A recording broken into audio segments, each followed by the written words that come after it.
I've lost a lot of sleep over this presentation.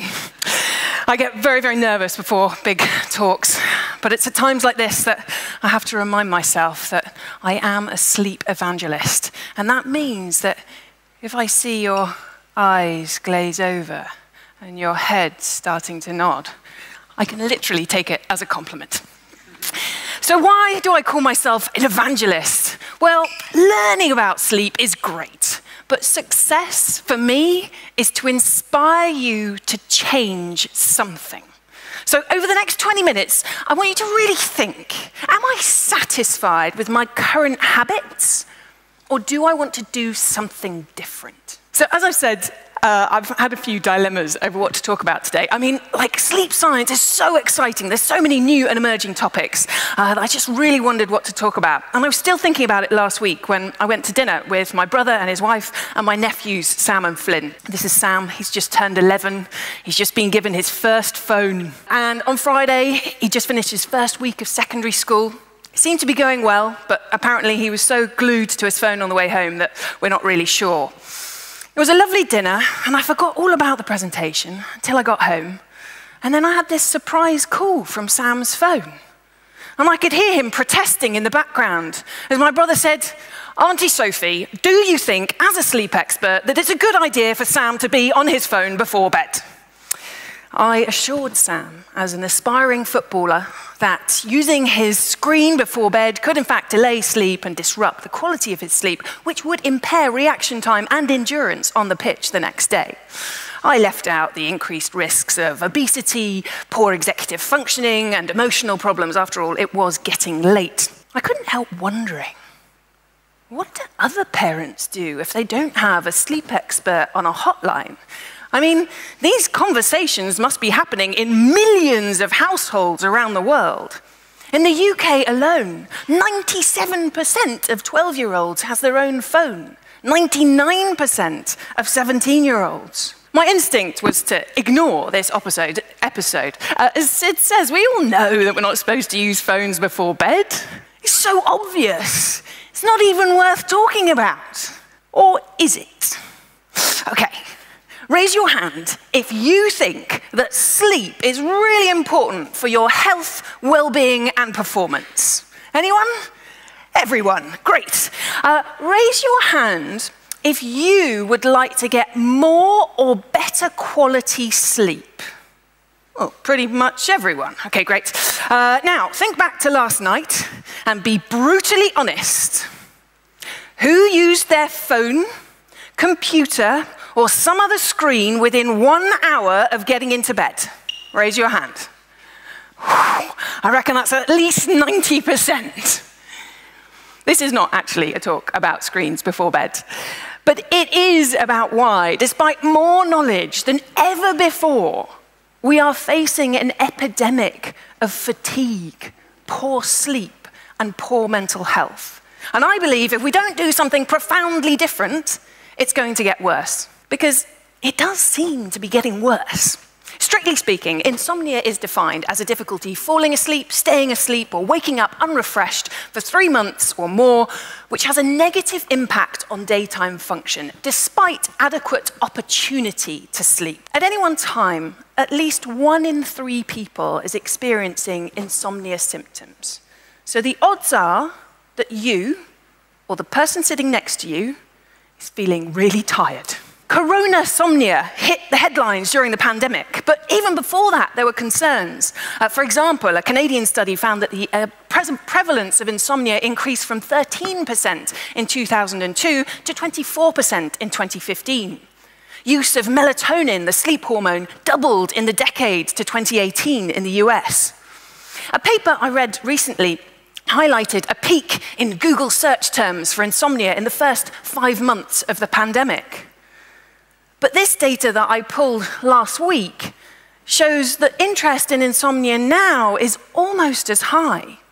I included heart disease as a comparison, which has stayed relatively stable. Many of us, like Sid, now use wearables to track just how little sleep we're getting.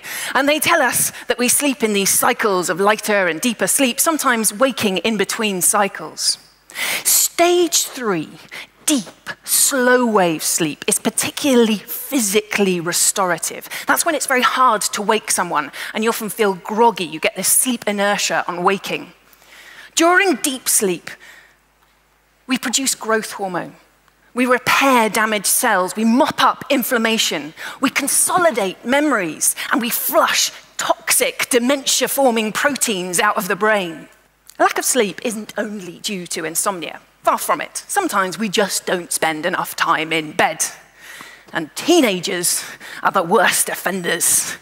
80% of teens don't get the recommended 8 to 10 hours sleep on a regular basis, despite the fact that we know this impairs learning and elevates our risks of addiction, psychosis, every mental health disorder that we're aware of. For adults beyond their teenage years, getting fewer than 7 hours sleep is like playing roulette with your health, with the odds stacked against you. Pick a nasty health outcome, something you really don't want. Infection, sexual dysfunction, depression, diabetes, dementia, you name it. Getting insufficient sleep elevates your risk by at least 30%.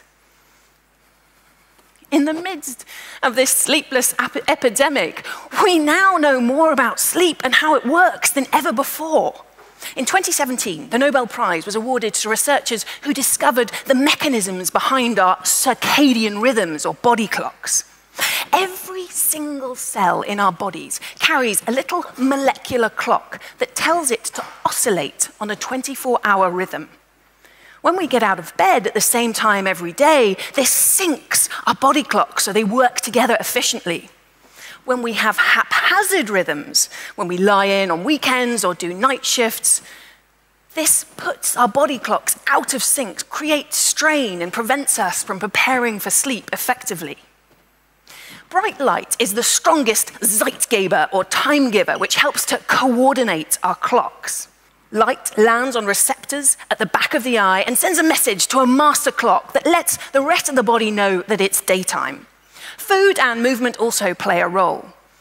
Many of us have heard that it's blue light from screens which has a particularly potent alerting effect, suppressing the production of melatonin that signals the brain that it's time for sleep. But interestingly, last month, a comprehensive review, looked at the effect of wearing blue light blocking glasses before sleep and found no consistent improvements in sleep quality. So, if it's not blue light from screens which is disrupting our sleep, what is it? Traditionally, acute insomnia happened at times of intense stress. And from an evolutionary perspective, this makes sense. I mean, if you are camped out next to a den of saber-toothed tigers, there is definitely a survival advantage in being able to stay awake. So when we're in danger, the brain's amygdala triggers this cascade, this physiological cocktail designed to put us into action, to fight or flight. The stress hormone, cortisol, particularly interferes with melatonin, preventing us from falling asleep, or at least preventing us from getting into that dangerous deep sleep so that we can respond quickly. For our ancestors, when the predator moved on, our automatic processes would swing back into rest or digest mode, enabling recovery and sleep. These days, we have the same stress response, but the triggers are mostly psychological. It's not only threats that trigger threats to survival, it's threats to our status. And any situation which is new, unpredictable, or out of our control. Suddenly, coronasomnia makes sense. We were in this situation that threatened our families and our livelihoods, for which we had no mental map, very little control, and no way of knowing when it was going to end. Like many others, I started waking up in the middle of the night as this backdrop of uncertainty triggered my cortisol tap. But the pandemic is largely over, and insomnia isn't. Many of the people that I meet who have difficulty sleeping say they don't really feel stressed, but they are busy. really busy. According to author Oliver Burkeman, we humans live for just 4,000 weeks. I've probably only got 2,000 Mondays to go. And I've spent a lot of the last 2,000 weeks wondering how to stop wasting them. I've invested in stationery, I've written to-do lists in every color, I've tried to work longer hours so I can just feel a sense of control. Berkman argues that our obsession with time management was the product of two things: the decline of faith in an afterlife and the Industrial Revolution. We started clocking on and clocking off. Time became a commodity, something to be optimized. Busy became fashionable, and then we used technology to get rid of all the downtime. This is a great book, but Berkman neglects a critical side effect of our busyness. We start to cut corners with our sleep. By cut corners, I mean we choose to sleep a little bit less, not much, maybe just 6 hours instead of 7. Doesn't sound like much, but sleep debt builds.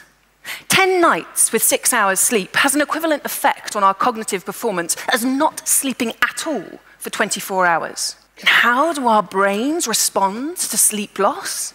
Well, they learned to do this in the saber-tooth era. So the amygdala, responsible for responding to threat, becomes 60% more sensitive after a night without sleep. That means we become much more likely to start the stress cascade. Exactly the same situation that felt manageable when we were well slept feels overwhelming when we're not.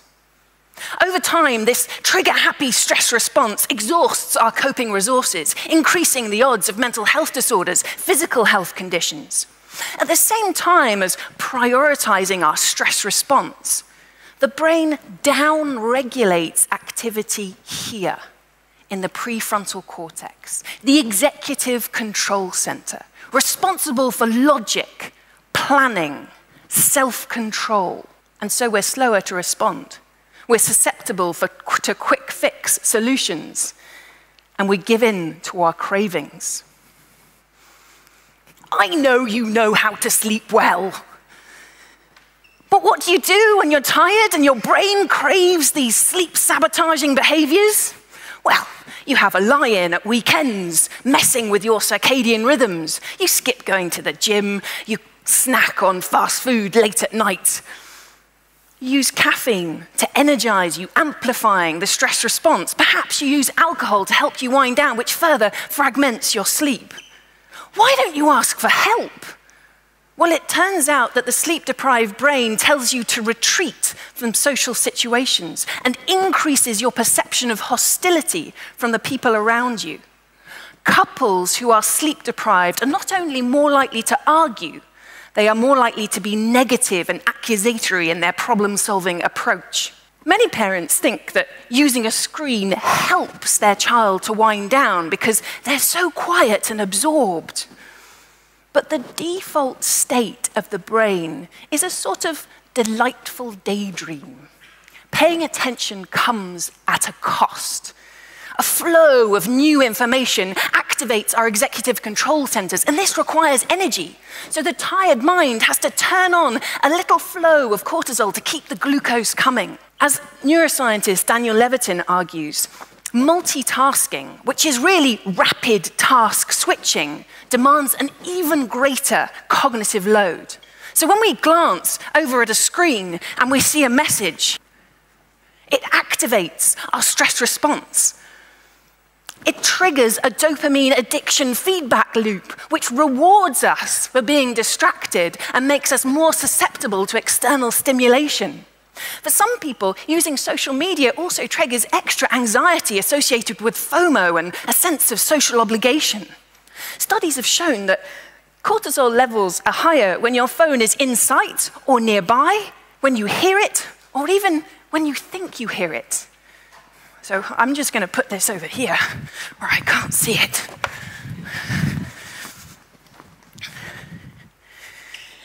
So we have this perfect storm where modern life demands so much of our attention that we've just forgotten how to switch off. We lie down to sleep and find ourselves stuck in this cycle of hyperarousal. According to Gallup, the world is more stressed now than ever before. I'd argue there are two main types of poor sleepers, excluding new parents. Firstly, there are those who don't think enough about sleep and cut corners, as we've discussed.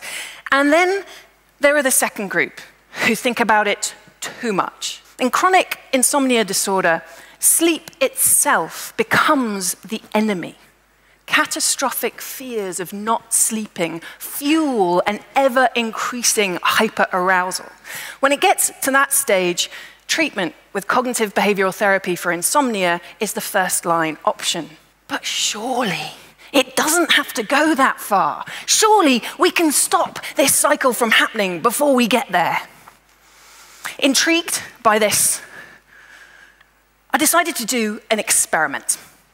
What if there were no distractions? What if I could get away from screens, from work, from TV, from cars? What if I could live closer to a hunter-gatherer lifestyle? Surely then my sleep would be amazing. Last summer, I decided to do a little trip. I went from the depths of Canada, 2,000 kilometers to Alaska by canoe and on foot. 5 rivers, 6 people, 3 canoes, at least at the start. Admittedly, we didn't hunt. We went shopping for supplies at the start and at the 2 small towns that we passed on the way. But there really was no mobile phone reception. We paddled for 6 hours a day. We gathered firewood to cook, and we pitched a new camp every night. So I'm going to show you a 30-second clip of the trip. And as you watch it, I want you to think, what would have been good for my sleep? It started by putting the canoes on a float plane and going off into the mountains.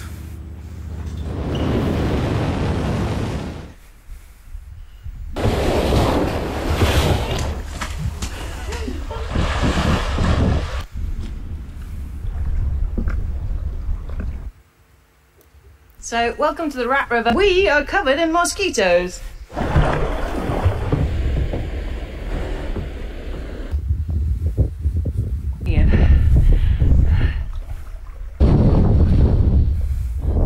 Bags of mash. The beef.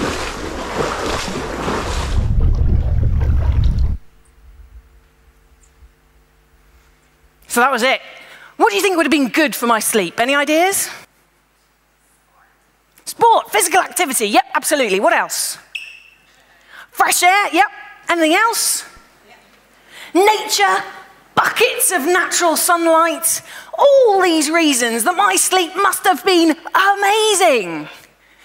Or was it? So we've been in this storm for about 20 minutes, half an hour now. At the end of my tent is now undone. So I'm holding up with my toes. Some lightning. A lot of rain.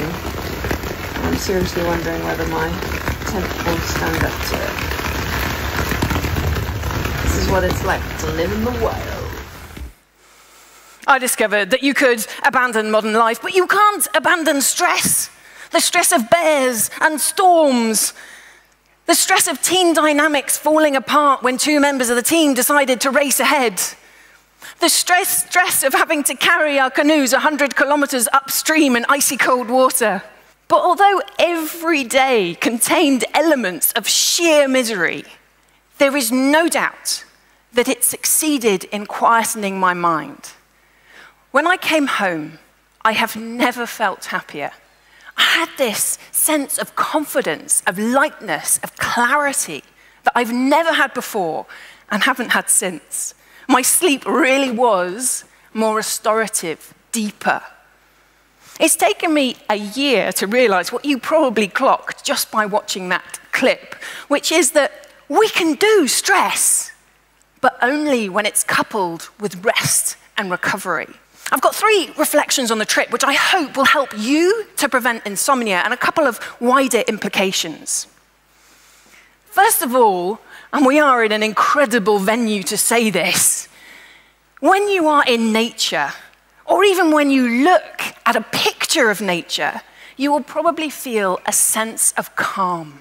The Japanese call it shinrin-yoku, forest bathing. Mindful immersion in natural environments lowers our blood pressure, our heart rate, cortisol. It can even improve sleep quality depending on how many holes you have in your airbed.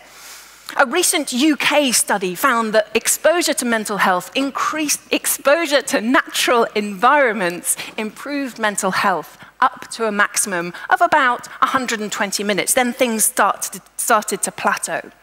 So try and get exposure to 2 hours in nature every week.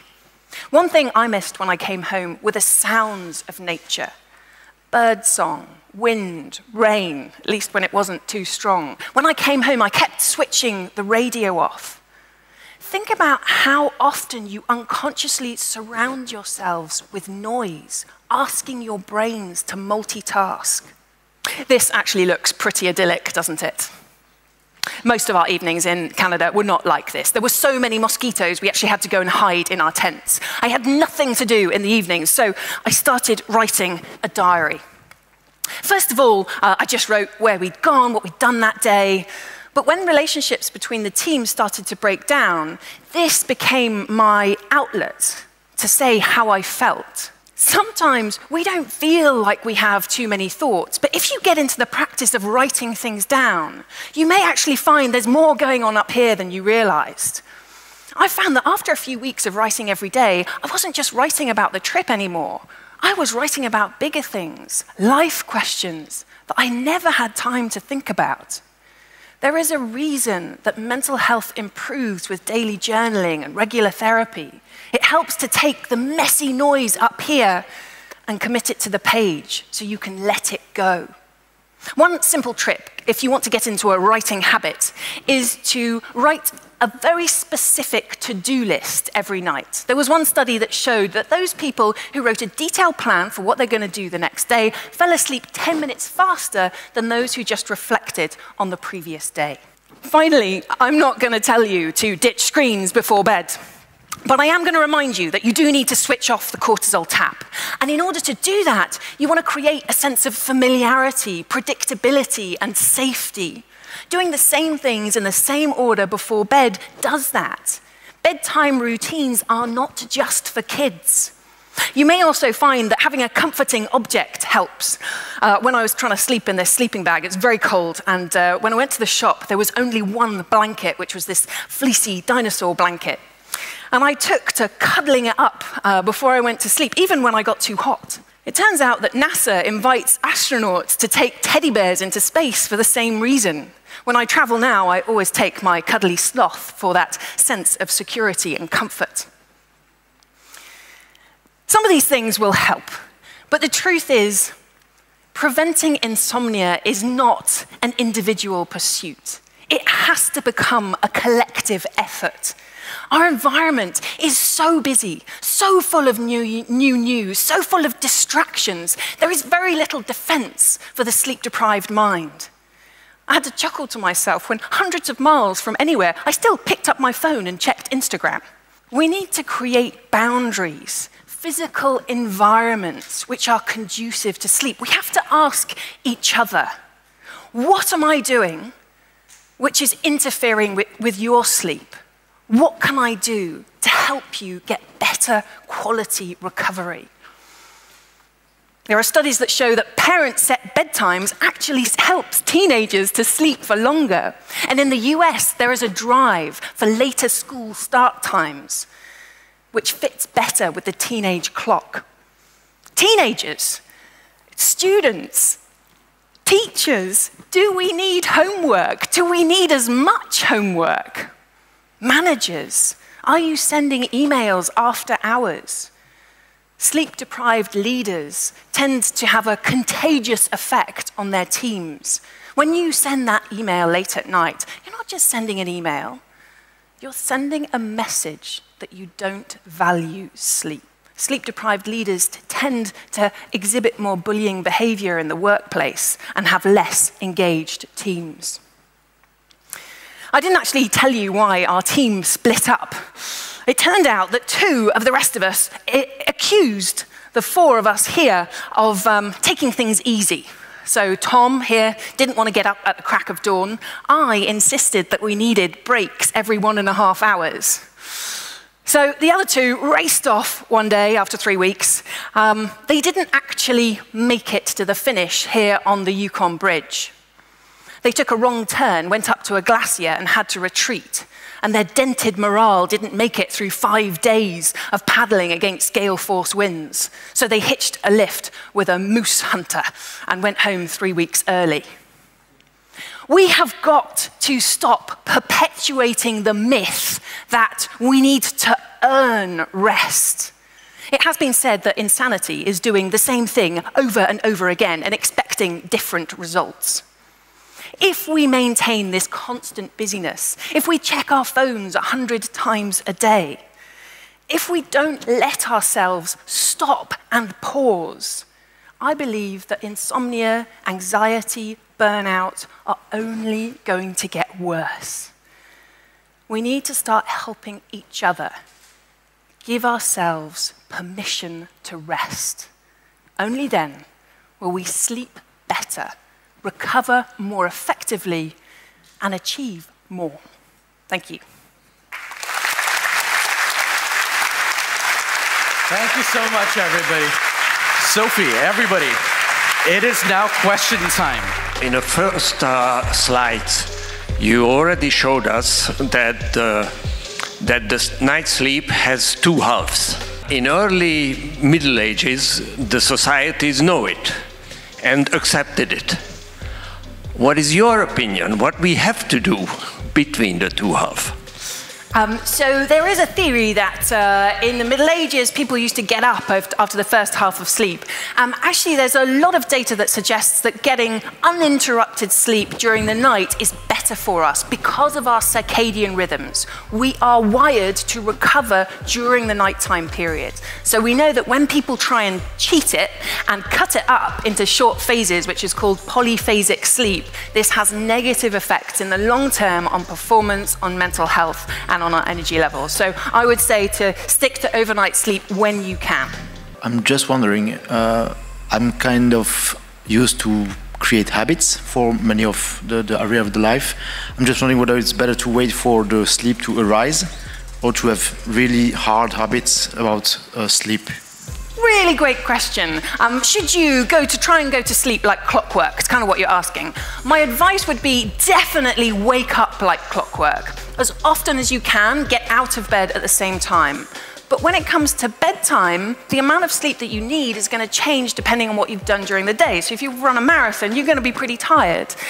If you're really quite stressed, it's probably not best to try and get yourself into bed as soon as possible because you're just going to be wired lying there. So use your sleepiness as a guide and go to bed when you're sleepy. You can get ready for bed at the same time every day, but then use what's actually going on in your body to guide what you do. So my question would be, is there any issues with oversleeping? It's not threatening us, I believe, but is there an issue with that? Again, great question. When you look at the data, it does seem to be that both sleeping too little and sleeping too much can be helpful, and the jury can be unhelpful. And the jury is out on why that is. It tends to be for older populations, so we'll see that people who sleep for more than 9 or 10 hours are at increased risk of stroke and heart disease, for example. It may well be that they have an underlying health condition, because if you have some kind of illness, very often your body tells you to sleep more to try and recover. Also, depression, we know, is associated with hypersomnia, where you actually sleep too much. For most healthy people, it's relatively difficult to sleep for too long if you are kind of behaving like clockwork, getting up at the same time every day.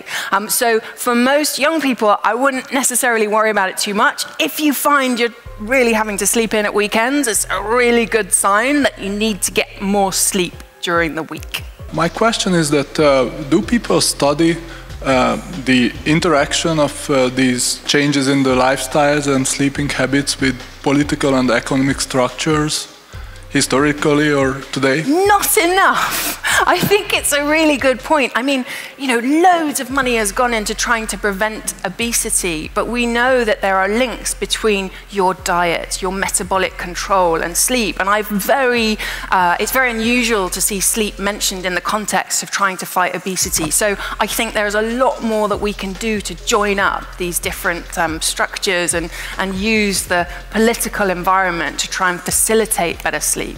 What do you think about mind machines or other kind of tech to improve sleep quality? Mind machines. What kind of mind machines? It's light and sound, for example. Okay, so yeah, can we enhance sleep? So there's a lot of interest in something called deep brain stimulation as well, or using binaural beats to try and coax you into more deep sleep. I think this is a really interesting area. Right now, there isn't consistent evidence that we know how to do it on a way that could help people at scale. But I do think that particularly for elderly populations, so what I didn't mention is that as we get older, our sleep naturally becomes more fragmented, and particularly with conditions like dementia, their sleep is very often disrupted.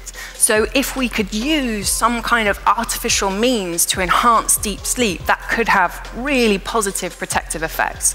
But right now it's still at quite an experimental phase. What is your opinion about siesta? Siesta, oh, lovely.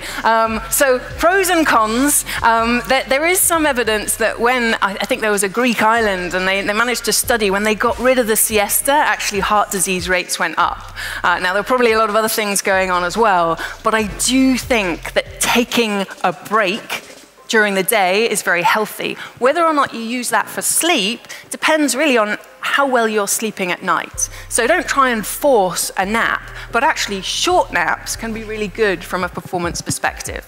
The danger is that you sleep for so long during the day that you use up what we call sleep pressure, and so when it comes to getting into bed at night, you just don't feel tired. So if you're going to nap, I would stick to our natural circadian low between about 1 and 3, and ideally 20 to 30 minutes. I'm totally the other side of this story, so I'm always overslept. I spent many time as a sick and very hard disease, serious disease, and the best way to spend time is to sleep and wait to get healthy. And the sleeping is changed as a drug. And when I'm unemployed, I'm always feeling that the bed is magnetize me, and I need to sleep down and need to spend just 20 minutes and get a nap. And so I'm feeling that it's like a drug. So there are people at both ends of the spectrum here, thank you. I would say that where you're having an issue where you're having too much sleep or you feel like you need it more, you've got to go back to circadian rhythms. Like the healthy body wants to be active during daylight hours and sleep at night. So it's really important, even if it's not intense physical activity, that you move your body and get exposure to natural light. Natural light is thousands of times more intense than artificial light, mostly. So getting outside within the first hour of the day can really improve your energy levels. I realize that sometimes it's still very difficult. Try bright light, I think. A SAD lamp as well could be very helpful in the morning. So a SAD lamp, seasonal affective disorder lamp, emits light at like 10,000 lux, so brighter than a normal kind of lamp. And if you use that for half an hour every day, people have found, particularly those with seasonal depression, that it can be very helpful to give them a lift. Give it up, everybody, for Dr. Sophie Bostock. Thank you. Thank you so much. Thank you.